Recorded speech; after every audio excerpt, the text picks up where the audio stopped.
Hello everyone, my name is Tushar Pal and I am an organizer of GDG Indore. Welcome to the Google Cloud Next Extended On Air.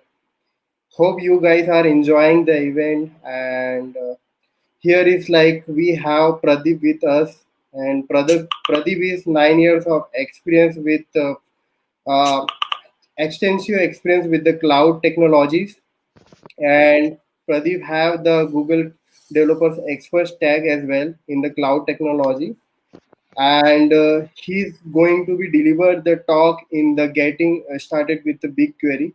So basically BigQuery is like all about the cloud extensive things like how we can get more about the database management things and how we can perform that operation. So hope you guys will enjoy that event and yeah, Pradeep, over to you. Thanks, Tusha. Thanks for the introduction. Hello, everyone. My name is Pradeep, and today we are going to talk about BigQuery, how to start the journey with the BigQuery, and that will be followed by a quick demo to how we can interact with BigQuery by different ways. I hope you guys can see my screen now. So quick about me, I think Tushar has already mentioned. So I have over 9 years of experience in big data, cloud, and DevOps domain. And throughout my career, I'll use a lot of open source tools and frameworks, and I love contributing back to the community.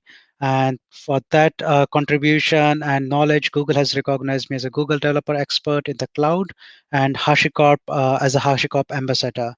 I write about cloud technologies that you can find on my blog, pbhadani.com. So this is our today's agenda.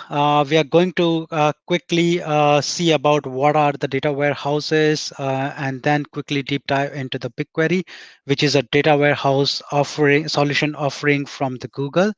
Its concept, some of the best practices, and then followed by a demo where we will see how to interact with the BigQuery, where we'll see the BigQuery UI and how to deal with the BigQuery from command line, etc. So what is a data warehouse? Let's first define about this. So data warehouse is a really critical component when doing business intelligence in any organization, because that business intelligence enables organization to make some data driven decisions, and data warehouse is a critical component when building the BI solution. So what a typical data warehouse offers is like we can write ad hoc queries. We can probably put scheduled queries which will generate scheduled reports like a monthly sales report or monthly inventory report or quarterly sales report, etc. We can do some ad hoc analysis, maybe like when we run some campaign, how the campaign is performing, etc. Uh, and very important, like how we can visualize those data in a visualization tool. So it should integrate really well with a visualization tool. So what are the data warehouse options we have in the market? This is not an extensive full list. This is some like common or popular data warehousing solutions available in the market, like BigQuery, Snowflakes, Amazon Redshift, SAP data warehouse, Oracle data warehouse, or Teradata data warehouse. So we have many options, or an organization have many options to go with the data warehouse available in the market. Now the question comes is like, how do we choose the data warehouse? Or like there are so many options, so which one I should be picking or an organization should be picking, or how to get to that decisions. So there are many factors to choose for a data warehouse, and that factors may change from a use case to use case or an organization to organization. I'm trying to put some common factors which generally are considered when choosing about a data warehouse. Like one of them is a skill. So like how many skilled people we have that are required to maybe manage the data warehouse, or interact with the data warehouse, or build reports on those data warehouse uh, within our organization, or how we can find those skills easily in the market. Important factor is the cost. because all these data analytics we are doing these days is on a huge amount of data, big data. So the cost is a considerable factor here. Then how can our data warehouse scale or can handle the data growth? Like today we have maybe gigabytes of data or a terabytes of data. Maybe in the next quarter or within 1 year or 2 year down the line, we may have a few more terabytes of data. So how our data warehouse can handle that data growth easily without impacting or minimum impact on the performance, etc. For an enterprise or a big organization, security is a really a key concern. So how the security is inbuilt within the data warehouse, how we can implement access controls, how we can secure the data, etc. So that's again an important factor. Uh, then an operation, like how easy or difficult is to manage the data warehouse, how many engineering team or how much engineering effort we need to implement that data warehouse or monitor it or do the whole operational stuff around the data warehouse, how quickly the data warehouse can give the query results. So that determines like how quickly we can get the reports, and how is the data warehouse integrated with the different tools and ecosystems like different visualization systems or different SQL editors, etc. So these are some of the factors which we can keep in mind when choosing a data warehouse. So Google's BigQuery is a data warehouse solution on the Google Cloud platform. Uh, uh, Google BigQuery is really a modern day data warehouse which solves or which provides many of those fulfill many of those factors which we have seen so far, and it's really a great tool to build a data warehouse solutions on the cloud, particularly on the GCP. So let's define what is BigQuery. So BigQuery is a fully managed enterprise-grade modern data warehouse offering on the Google Cloud platform. So let's see term by term. It's fully managed, which means as an organization or as an end user, we are not going to initiate any servers, manage servers, versions, and etc. Everything is managed by Google. It's enterprise grade, which means the enterprise level requirement like security, uh, data retention, DR, backups, all those things are inbuilt within the BigQuery, and it provides a lot of advanced features when once the data is in the BigQuery, and we can unlock many more use cases than a traditional data warehouse system. Uh, this is the link for the official documentation. Google keeps adding more and more features to the BigQuery, so I highly recommend to always start with this link when you are starting your journey with the BigQuery, so that you get the latest view about the BigQuery. Now, why we should be choosing a BigQuery, or how BigQuery solves or manages those factors which we seen so far. So first of all, BigQuery is a serverless option, which means there is no operation. So it's no ops model for a BigQuery. Google manages all the resources like provisioning the hardwares or provisioning the servers, memory, network resources, etc. behind the scene. As an end user or as a BigQuery user, we don't have to worry about it. We just need to get our query like as a or a code and just run it or give it to the BigQuery, and BigQuery will take care of all the hardware and operation stuff behind the scene. It's really a scalable solution. Also, it can scale to like petabytes of data. It provides like a very fast SQL, which is ANSI 2011 compliant with a really high concurrency. Security is inbuilt in Google Cloud Platform products, so it's nicely integrated with Cloud IAM, so that we can manage the access controls on the data, or who can run the query, and etc. Also, auditing is also inbuilt, auditing and logging, so we can know like who is doing what with the BigQuery. It's as I covered, like it's really a scalable system. The data is encrypted at rest, so which means we don't have to worry about the data encryption and all those stuff by our own self, but still provides an option that we can provide our own encryption keys using which Google can encrypt the data. So that's kind of a customer managed keys we can provide. It has the managed storage. So once the data is in BigQuery, it manages the data in a really effective way. And based on the access, it automatically switch into the active store or long-term storage. And for that, we pay for what we use or what we store and how long we store, etc. It has a flexible pricing model. So um, generally it has like basically it has two types of pricing: on demand and flat rate pricing. So it's kind of a pay per use service. We are not going to pay more if we are not using that service, or we are not going to pay less if we are using more service. So basically, it's like pay per use service. For latest pricing model, I would recommend to always check the official documentation, because the pricing may change over the time. So it's good to check the official documentation.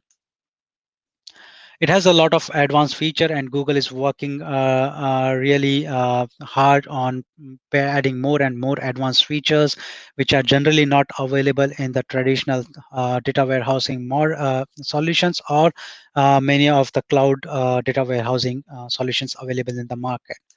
Some of them are like BigQuery ML. It's a really great feature because it enables data analysts and data scientists to like build, train, test a machine learning model inside the BigQuery using like SQL type of syntax, without worrying about writing the Python code in maybe in TensorFlow or PyTorch or etc. We can quickly build the model or test it, etc. So it's really good to like if you have an idea or something, a machine learning idea, we can quickly use BigQuery ML on the data stored in the BigQuery and try out that model. It support there's list of supported algorithms are available on the documentation. So if you are, let's say, doing logistic regression or linear regression or k-means algorithm, those kind of algorithms are supported in the BigQuery ML. So it's easy to get started with them. Also, many use cases have location data. So BigQuery offers GIS system, so we can basically analyze and visualize geospatial data within the BigQuery. This is a new feature, BigQuery Omni. Currently, I think it's in private alpha.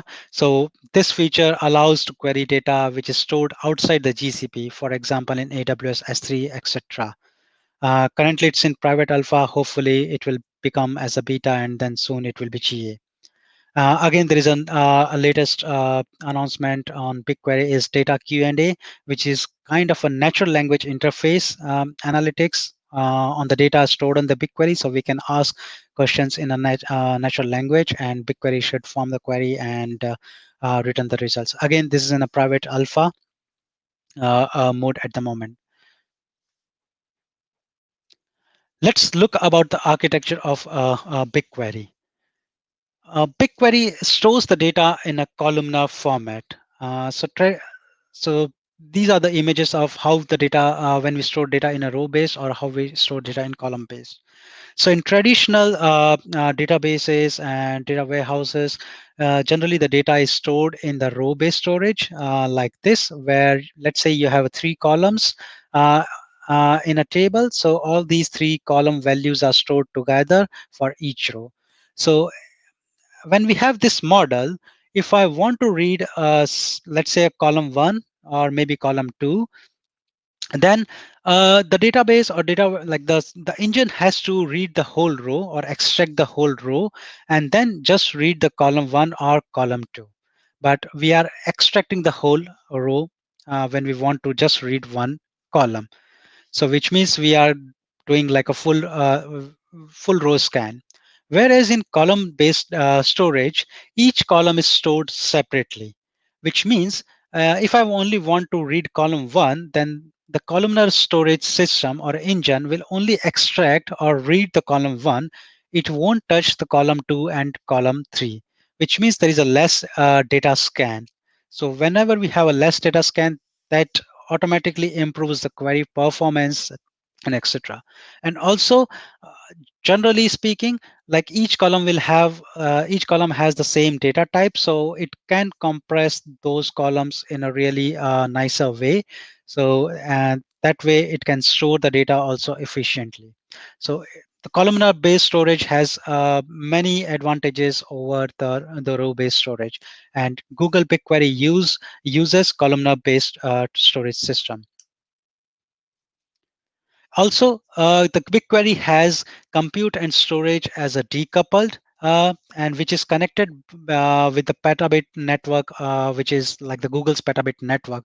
So the transfer the huge amount of data from a storage system to compute is like a really fast, and it's a trade-off between storing the data near to the compute, like near to the CPU, and off the cluster when you have the petabit network.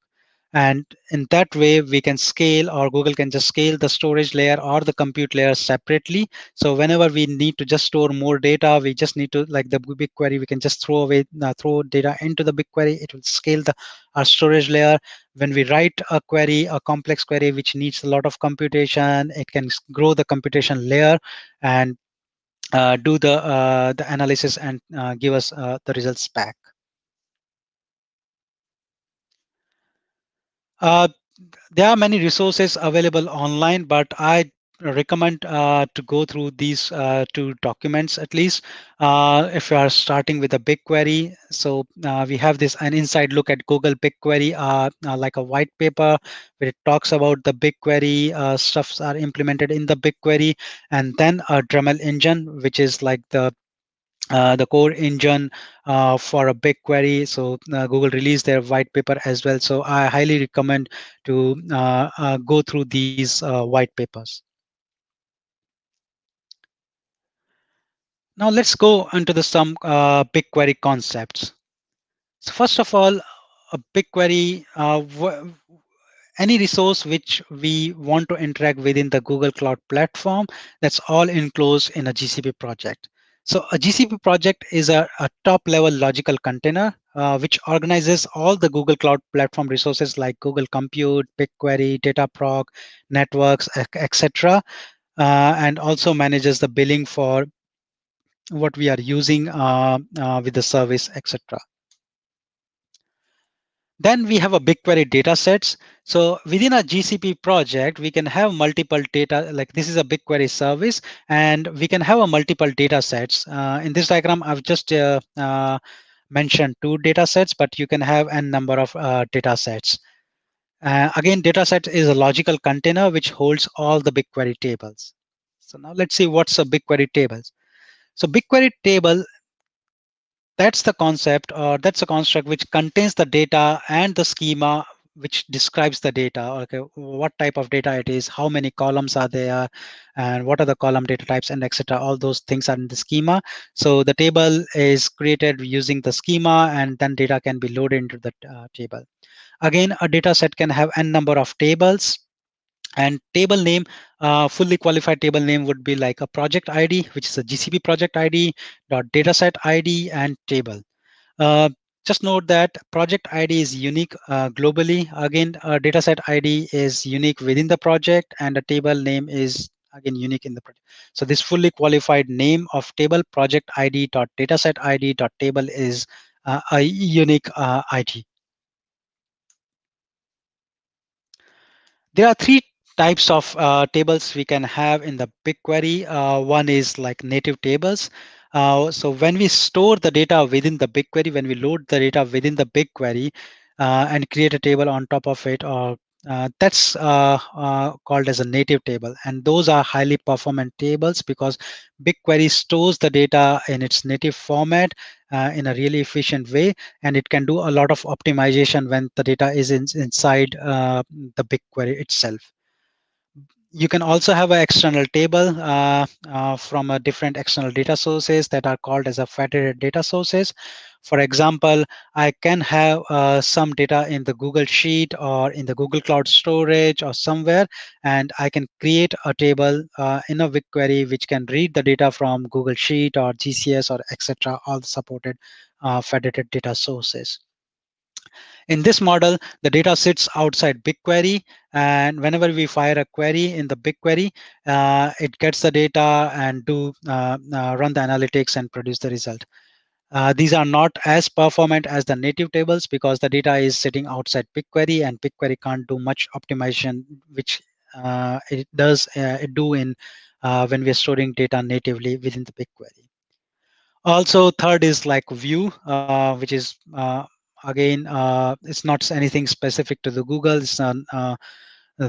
Uh, it's a term which we generally use in data warehouses and databases, where we write a SQL type of query on top of table to expose some data from a table. So BigQuery also supports view. Now let's quickly see a screenshot. How does these data sets and tables, etc. we see or visualize in a BigQuery UI? When we go into the demo, we will see directly onto the console, but let's just see for the time being on the screenshot. So I've just taken a screenshot of the BigQuery public data sets. So BigQuery public data, this is a GCP project where you have multiple data sets. One of them is, let's say, Austin underscore 311. This is one of the BigQuery data set. And within that data set, we have these two tables like 311 underscore request and 311 underscore service underscore request. In a real world or in a BigQuery public data itself, we have many data sets, and within those data sets, we have a number of tables. This is a kind of a fundamental concept or fundamental computational construct within the BigQuery. So BigQuery slot is a combination of a CPU, memory, and a network resources. As we saw, BigQuery is serverless. As a user, we are not provisioning any hardware or any compute VM engine or any Kubernetes engine or anything like that. Google does that behind the scene, all the hardware where it is going to run the query. So that component with a fundamental unit is called a BigQuery slot, which is a combination of some CPUs, memory, and network resources.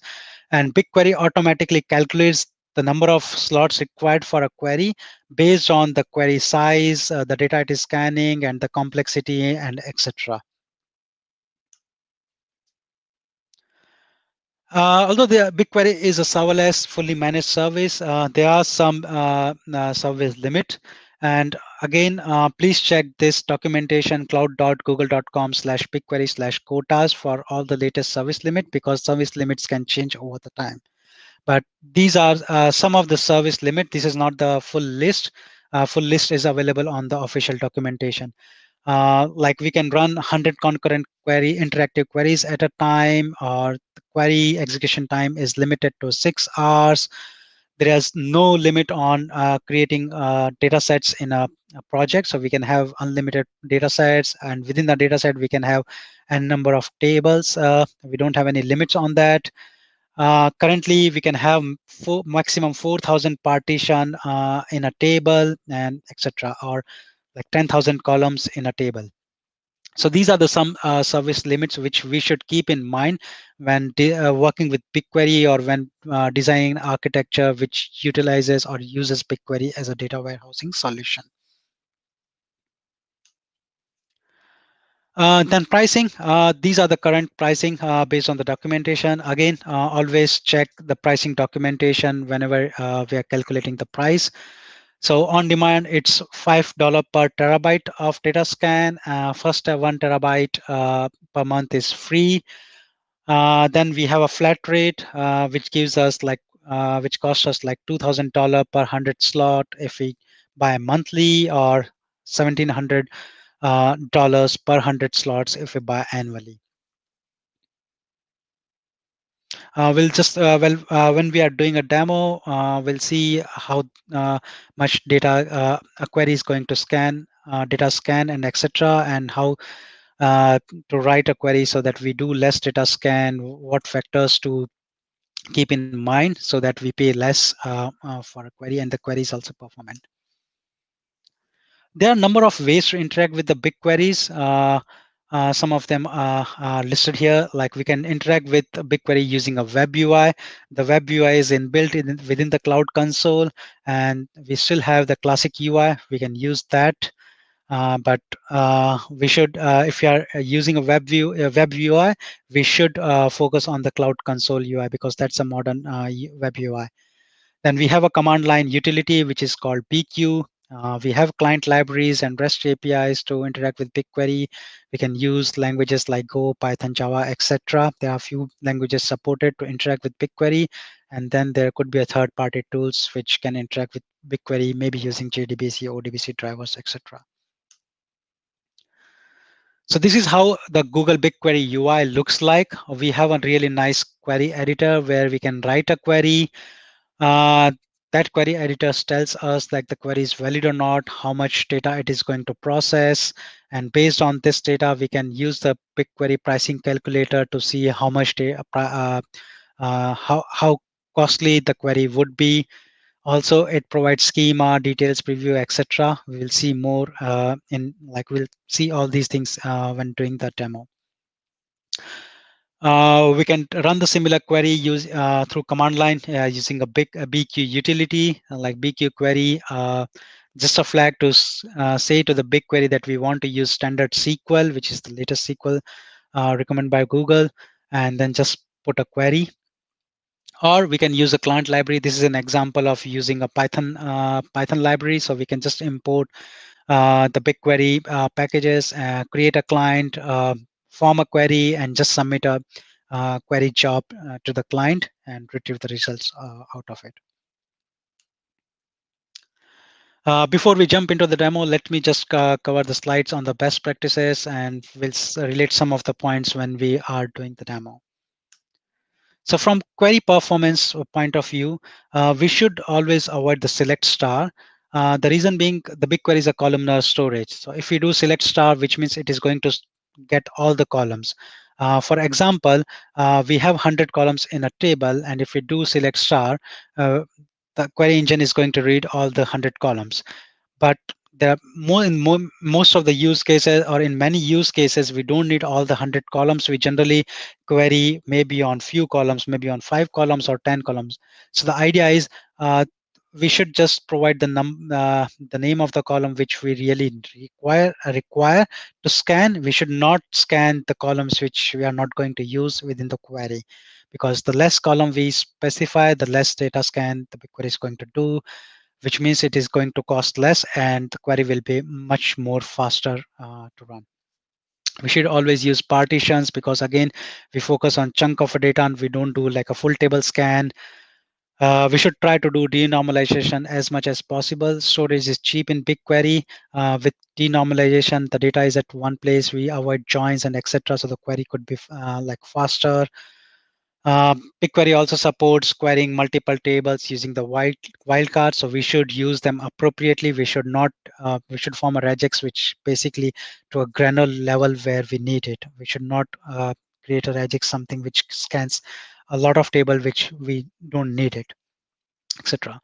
Again, the external data sources should be used carefully and only probably when it's necessary. If the data can be brought into the BigQuery, that's better, because that way the query will perform in a better way.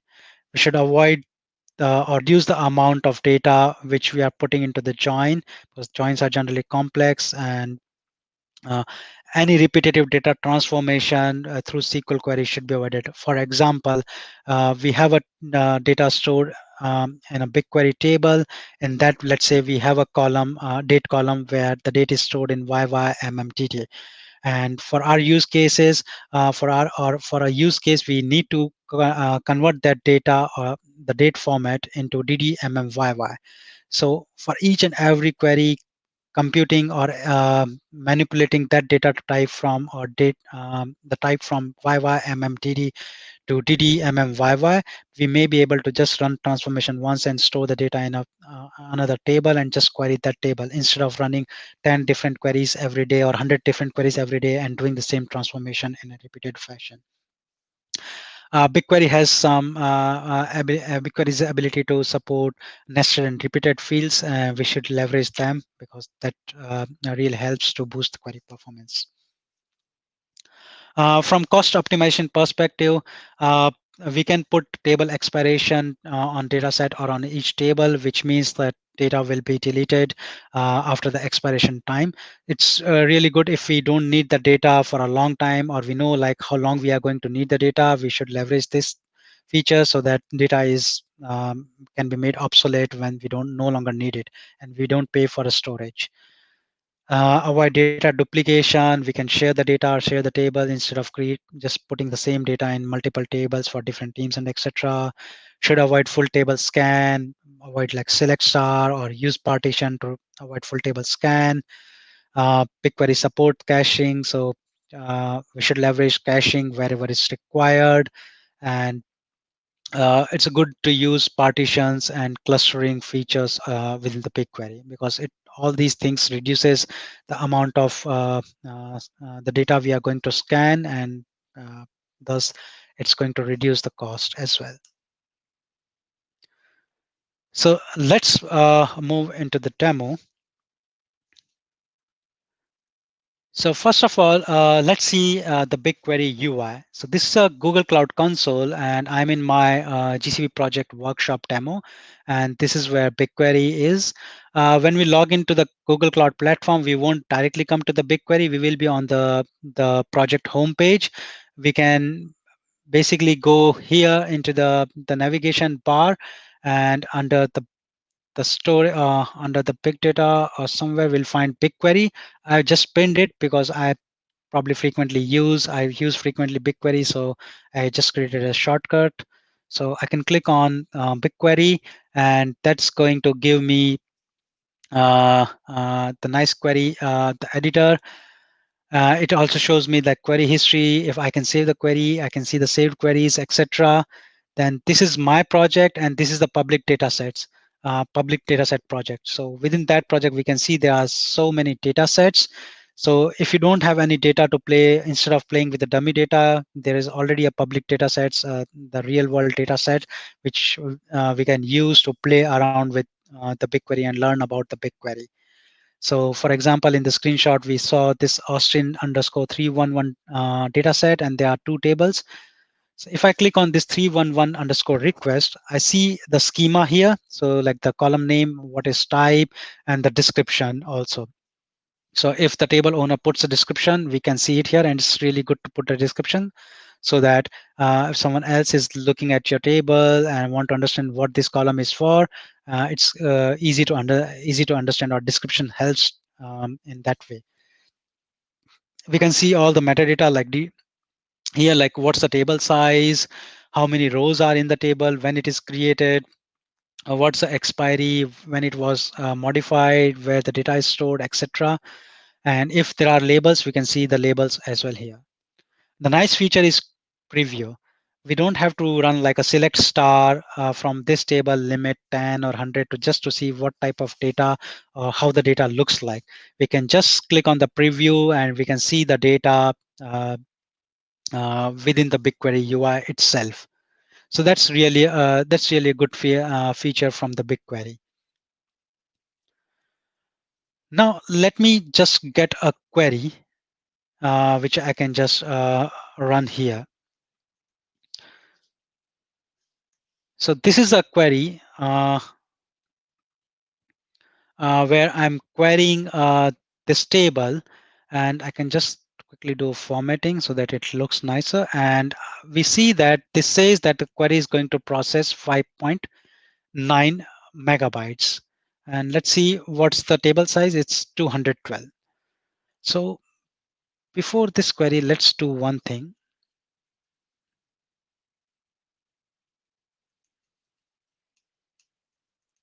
Let me just form another query. Let's just do like a select star, and let's see what happens.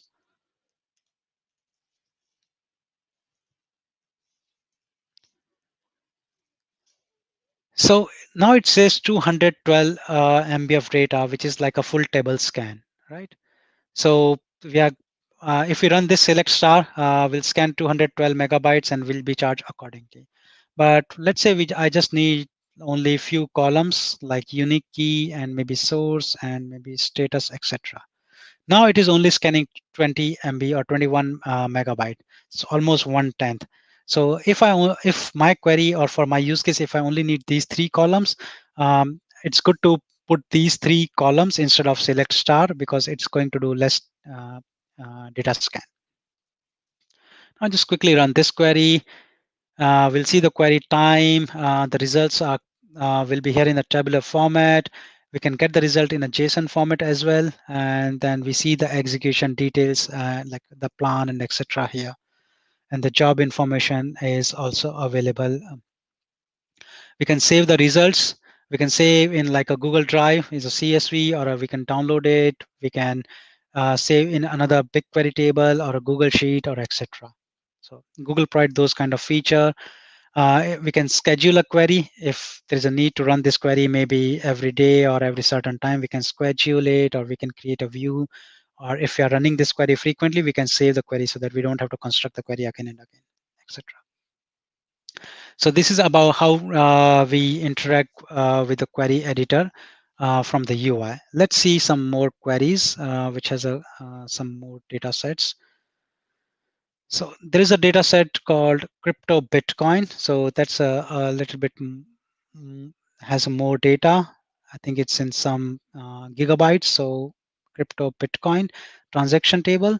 So this is the schema, and if you look into the table, it says the table size is 1.15 terabyte, and long-term storage is 1.09 terabyte, which means few gigabytes are is in, sorry, most of the data is in the long-term storage. And this table is partitioned, and it's partitioned by this field block underscore timestamp underscore month. So let's preview this data. So this is how it looks like. Like we have a hash, size, etc., and all the column value we can just see here. So let's do a full table scan and see how much data it is going to scan. So if I put a query like this, select star from this, the project BigQuery public data dot the dataset ID crypto underscore Bitcoin dot the table name transaction, it says it is going to process 1.2 terabyte of data, which is the same as it's same as like the table size.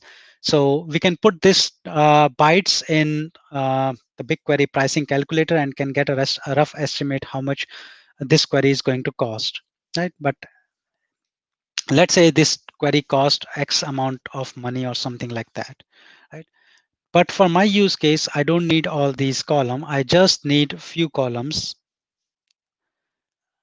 like hash, version, input count, output count, etc. And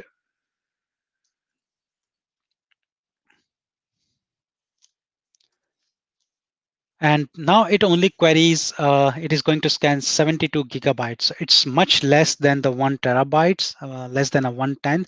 So let's say if the previous query, just a rough estimate, just a theoretical figure, let's say it was going to cost maybe $10. Now it is going to cost me like probably less than $1 or something like that. And also this query editor can validate the query. We just saw like I had some extra character like this, and it says that, okay, this is invalid query. And if I just click on it, it just says, okay, where the error is. So we can go to that place and fix the error. Or maybe let's say if I remove this, okay, it just takes this, or yeah, so any if there is any other mistake or something like that, I just remove the from keyword. It just says that there's some issue, and hash is kind of a reserve keyword which is used in this table column, so that's why I've escaped with this backtick.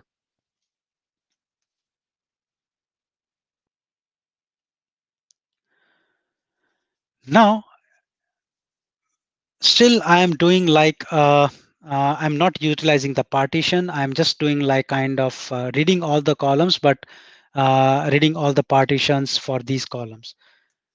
Generally, when we are writing a query or use case, we might need for a few date range or few partitions. So once we specify a partition for the same query, now the data is reduced to 1 gigabyte from 70 gigabyte. So now we are scanning much less data. So initially, when we did select star, we were querying about a 1 TB of data, and now for a proper use case, when we are using the columns and the partitions, we are only querying like a 1 GB of data. That's like a 1,000, 1 by 1,000 times, like 1,000 times less data we are scanning now. So it's good to use partitions and the specific column names when we are working with BigQuery. I hope this is making sense. While we are on the BigQuery, just want to show its data visualization capabilities. BigQuery can be integrated well with different visualization tools like Click, Tableau, etc. available in the market. But there is a Google Data Studio, which is really nicely integrated with the BigQuery. Uh, it is really a good tool. It is not exhaustive, or it doesn't have all those rich features which maybe like Click and Tableau can provide, which are the paid tools. But still, Google Data Studio provides a good number of functionalities to prepare reports. So let me just take a query. I'm just taking query and visualizing the COVID data set. So that just says the daily confirmed cases for the countries, per countries or etc. So let me just run this query. So it gives me like the total cases, and I have use order by on total cases in descending order, and these are the data. So this is how we can visualize in the tabular format, but we can export this data into the data studio as well. We just need to click few buttons, and the data we will be able to create charts and etc. Here.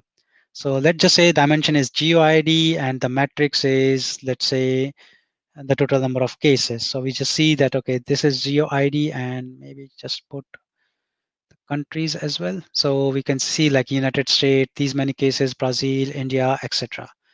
And there are many different charts we can just use uh, to visualize the data, or we can probably use the geo map and visualize the data. So with few clicks, we are basically able to extract this data, or we utilize this data and visualize in based on different charts and etc.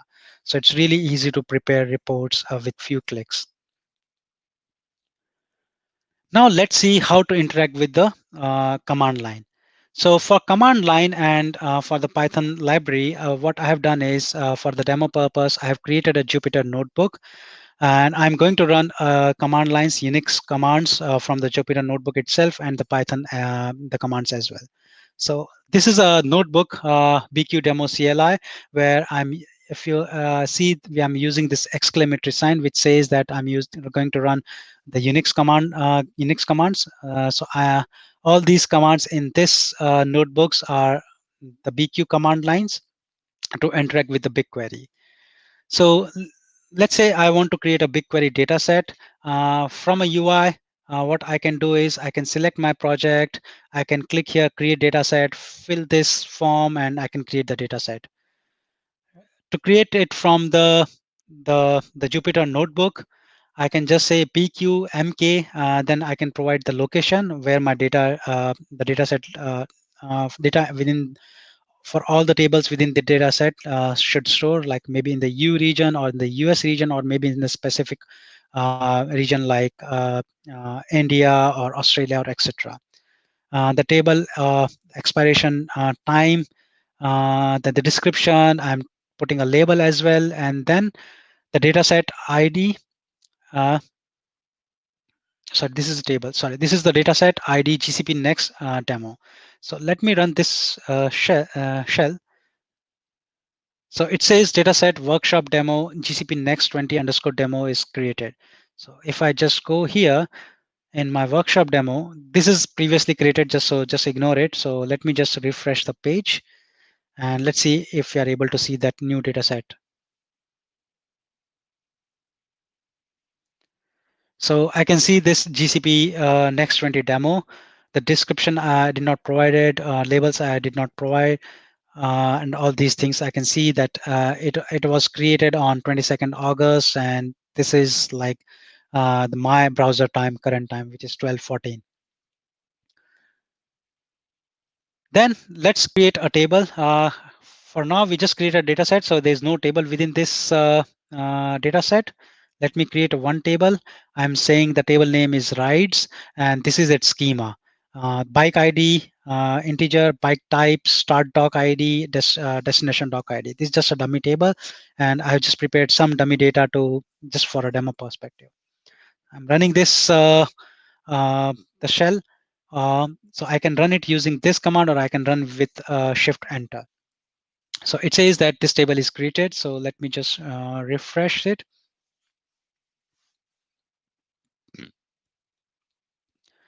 So I now see a table called rights, and if I click on that, we see the schema which we provided.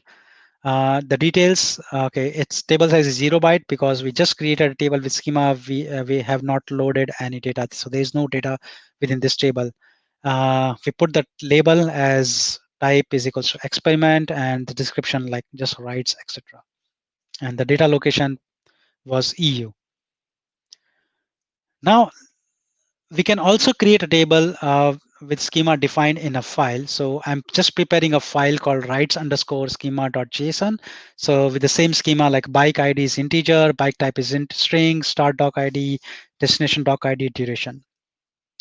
So it says writing to the file, and this file is now there. So I can just read that file just to confirm that content is what I'm expecting, which looks good. So now I can run this command bqmk hyphen hyphen table. So the flag which says that I'm going to create a table with all these different flag like expiration time, the description, the labels, and just say that the table name is bike underscore rights, and that now the schema is in this JSON file. So let's see. Now we will have another table bike underscore rights in my project workshop demo. Uh, so the description is different. I'm just saying bike ride dummy data, and preview is empty because there's no data as of now. So let me just create a sample data where I'm just saying this is a bike ID, this bike type is electric bike, the start doc ID maybe AG39, that is the destination doc ID, and it took like 40 minutes to reach from, it was the trip time, 40 minutes is the trip time, etc. So let's just see, okay, it's correctly written, and I'm running a command like a bq insert and the data set dot table name and the data where the data is stored in a JSON format. So it's successfully inserted. So let's just click on preview, refresh and click on preview again. So now we see all those three rows which we inserted using this file. Okay, so these are all on the dummy data. So let's now query a table. So I'm not querying the same table because it's really less data. So I'm just querying utilizing the same query which we used on Austin underscore 311 table when we were doing in the UI. So I can just run the similar query like this, and it says running, and I just get 10 data, 10 rows, and it shows me the 10 rows like here. Okay. Let's say if you are finished with working and all those stuff, when we want to do a cleanup, so we can just use like BigQuery, BQRM, then the table. I'm just using force flag so that it doesn't ask me like for confirmation yes or no. But if you're not sure, please don't use this force, because if I don't use force, then it will ask me yes or no to delete the data table. But if I'm using a force flag, it won't ask me. So let's just remove this force flag and let's run it. It will ask like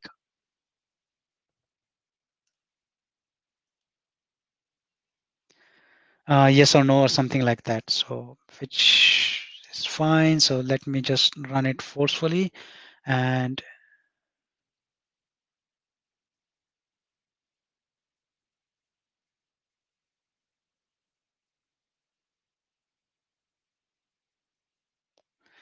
somewhere it hanged. So let me just stop it and run it again.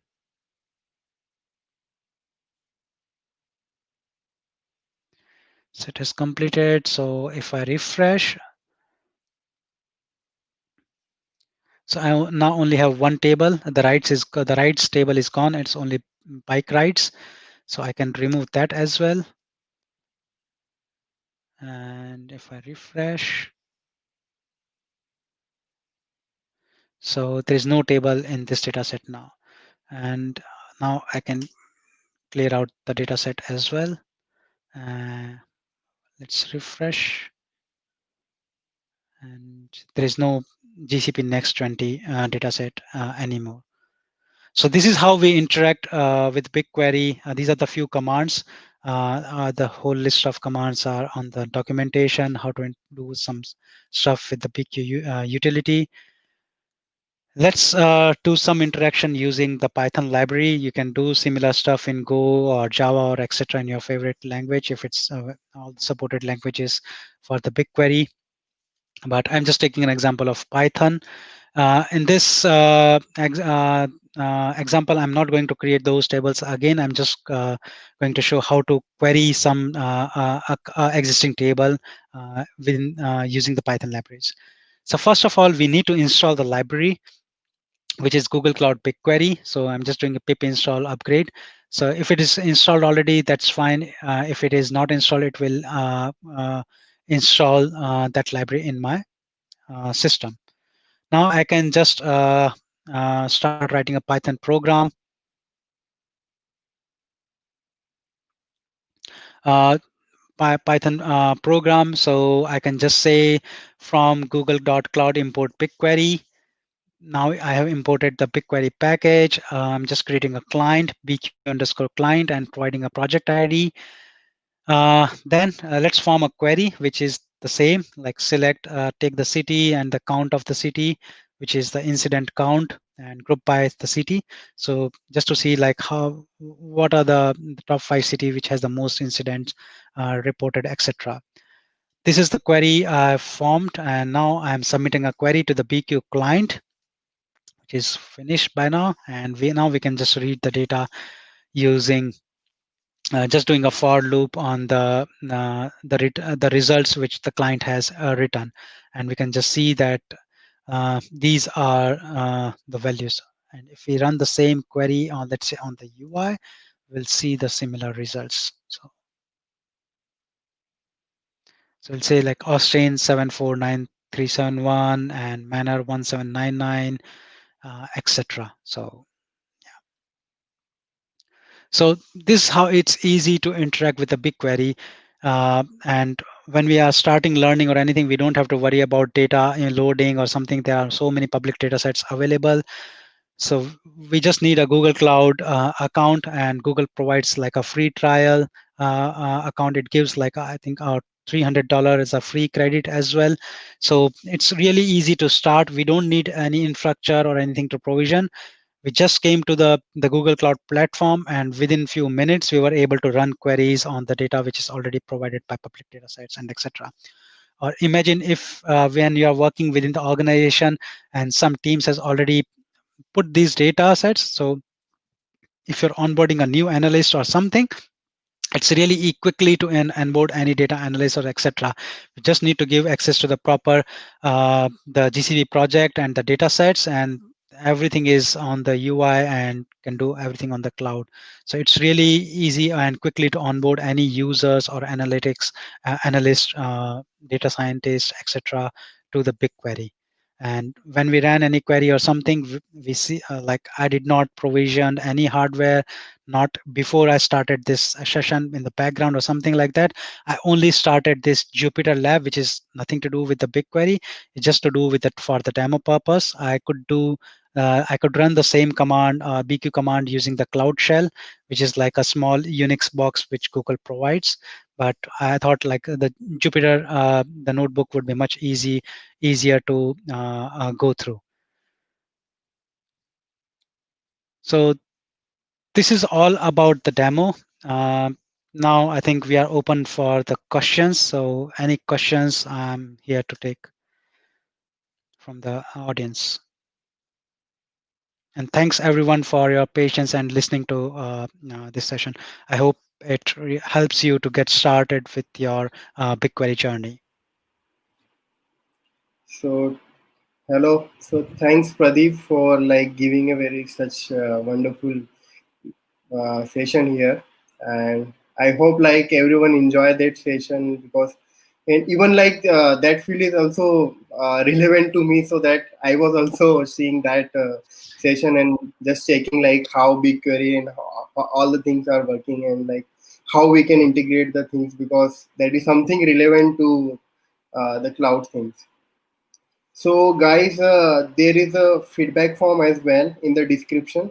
So, I would like you to be just give the feedback, so that that would be great for us to see like your suggestion and the feedbacks over the time, so that we will improve our session as well. And also, like we have a couple of questions, so I think we can go ahead with one by one.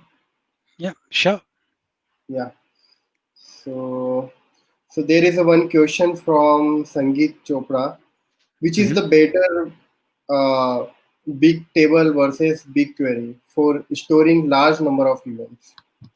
Okay, so Bigtable and BigQuery are a different services provided by Google. Both are like a managed services to store large amount of data, but they serve like a different use cases.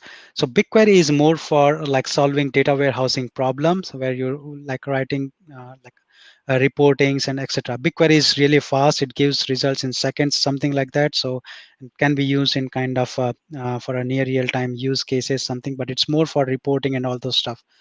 Whereas Bigtable is really good fun. We need really low latency response. And we are not like doing aggregation or something. We just need low latency responses. And that time Bigtable is really useful. And it can scale really well when putting the huge amount of data. And if you're familiar with HBase from the Apache ecosystem, Bigtable, like HBase was kind of motivated from Bigtable. And if you know like HBase and Hive, so we can just analog. I'm just saying like Hive is again a data warehousing kind of a tool within the Apache ecosystem. So BigQuery is kind of analog to that. BigQuery is much more performant than the Hive, and Bigtable is analogous to HBase. They serve two different use cases. Okay. So I we hope that have answers your question. yeah. So we have another question from Sangeet as well. Mhm. So how to find BigQuery datasets size and table size? Okay, so the BigQuery dataset, as I mentioned, it's a logical container. So we don't have to worry about any size of that. It's just a collection. It just stores all the table within that container. We can see the table sizes. So when we went to the BigQuery UI and to the details page, we were able to see the table size, etc. So for example, for the Bitcoin transaction table, we saw that it was about 1 terabyte of table, and I think for Austin 311 table, that was around 200 megabyte of data. So we can get that from the UI. The same that's data is available as a form of metadata. So we can see from UI, or the same data you can get it from BigQ commands or from the Python libraries or any other libraries. That information is available in the form of metadata, and also the number of rows. Okay, thank you. So another question is from Akshay. Is there any way to manage schema migration in BigQuery? Uh, uh, if some context can be provided, that would be helpful to answer. But if I assume that the question is like how to migrate, let's say, the queries from Teradata to BigQuery or some other system to BigQuery, then yes, like those data types differ between different engines.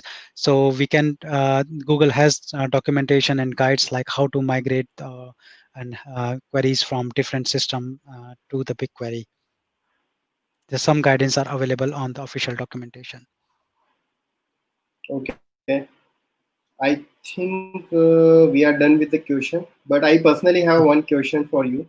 Sure. So yeah, so actually, suppose if we want to integrate the Google Kubernetes with the BigQuery, so is how Mhm. it's way to integrate that part?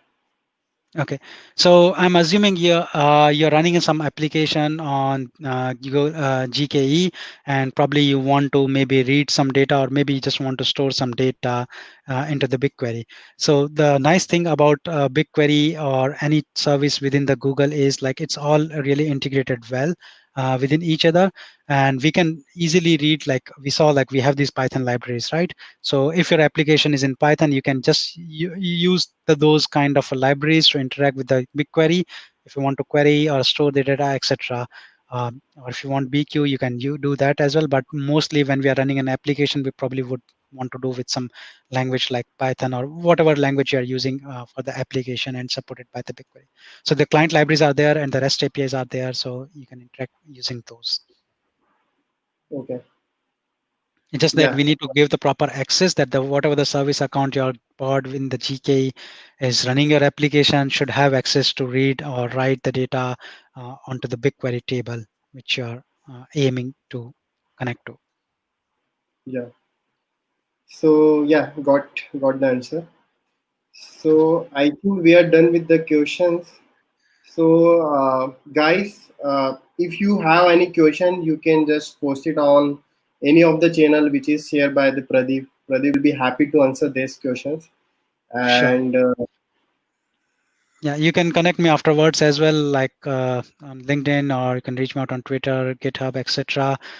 Some videos are available on the YouTube as well, around big like the Google Cloud. And yeah, so you can reach me out on those channels after the sessions as well. yes, yeah.